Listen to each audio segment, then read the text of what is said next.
In this video, we'll be talking about how you can use your swatch information to help you estimate the final dimensions of your cowl and also how much yarn you're going to be using for your finished cowl. When I showed you the 3 different swatch sizes in the last video, you may have been thinking, oh, they're not that different. They can't make that much of a difference in the final piece. The difference may not look like much, and here's a representation of those 3 swatch sizes here on an infograph. But it does have a big effect on size.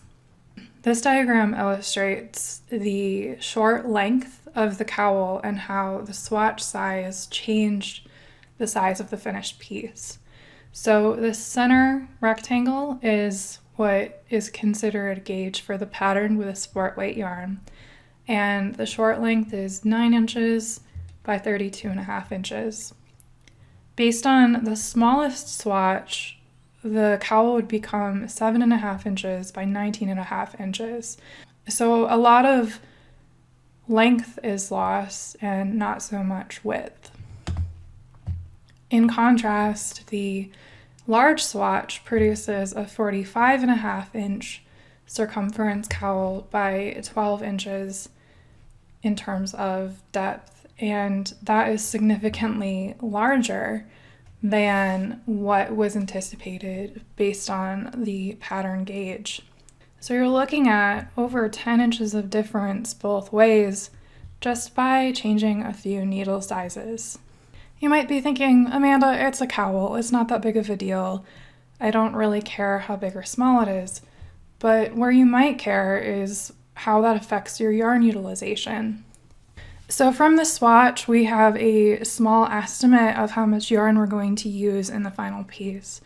I've done some ballpark math and have been able to calculate using my swatch how much yarn would be used for the small needle version and the large needle version. Now, if you only bought 1 skein of yarn that's 100 grams, and you're knitting at the large gauge, you're not going to have enough yarn. You're going to have to stop early, which may not be what you want to do. If you go to a smaller needle size, you're using about 15 grams less of yarn. So you can see how much this changes as well and how important it is in terms of how much yarn you have. If you have an unlimited amount of yarn, it doesn't really matter so much because you can just keep knitting until you want to be done. But if you do have a limited amount of yarn, using your swatch to estimate how much yarn you're going to use can help you avoid playing yarn chicken later on. If you're interested, here's some of the math based on my swatches. So you can see in terms of the repeat height, it was only an inch different between each swatch. But that inch difference in the final piece results in a lot of extra or a lot of shorter length than the gauge because it's only 20 rows and you're working multiples of 20 rows for the pattern. So that difference is for each 20 row repeat. Likewise, the leaf and lace width is not that much different between each of these options. It's a 1/2 inch here and an inch here.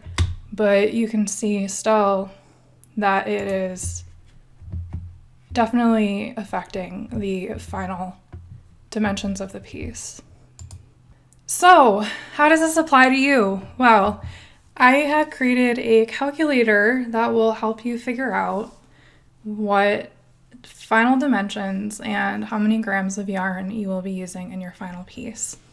So first up, input how tall your swatch is in inches or centimeters, it doesn't matter, just be consistent and use the same units of linear measurement for all of your linear measurements.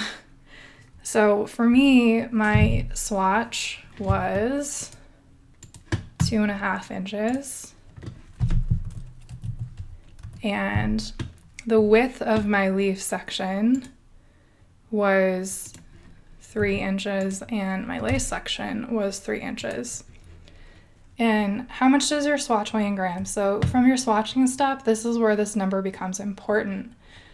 If you weigh your swatch after you wash it, it takes a long time for that water to evaporate out of the yarn. And so the yarn actually is heavier after you wash it for like a few days than it is before you wash it. So the rest of your yarn has not been washed yet. So you want to compare dry yarn to dry swatch yarn if you can. If you did already wash your swatch and you are wanting to weigh it now, just keep in mind that it's going to be heavier than your stash yarn because your stash yarn has not ever touched water yet. So how much does your swatch weigh in grams? Mine was 5 grams on the money. So I am going to put in 5, but if you had fewer, like 4.4, the more decimal points you can include, the more accurate your results are going to be. Down here in the estimated results are all of the calculations that happen behind the scenes. So you can't edit any of these numbers, but you can look at them. And if you want to keep a record of your numbers, you can email yourself the results at the end. The first number here is the estimated grams of yarn that is used per 20 row repeat. So you put in your swatch, which is about 75% of the full repeat in terms of the different stitch patterns. And so this gives you how many you would use for a full 20 row repeat of the pattern. So for here, it's 6.7. For your estimated cowl width, that is the leaf to leaf in terms of leaf, seed stitch, lace, or the stitch measurement of the pattern. And for this, it's going to be 9 inches. Below that are the short, medium, and long lengths based on the repeats in the pattern. And so this is an estimated cowl circumference. So this is all the way around your neck.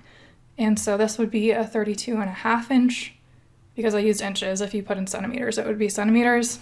This is the amount of grams I would use for the short length, and then the circumference for the medium length, the grams for the medium length, and the circumference for the long length, and the grams for the long length.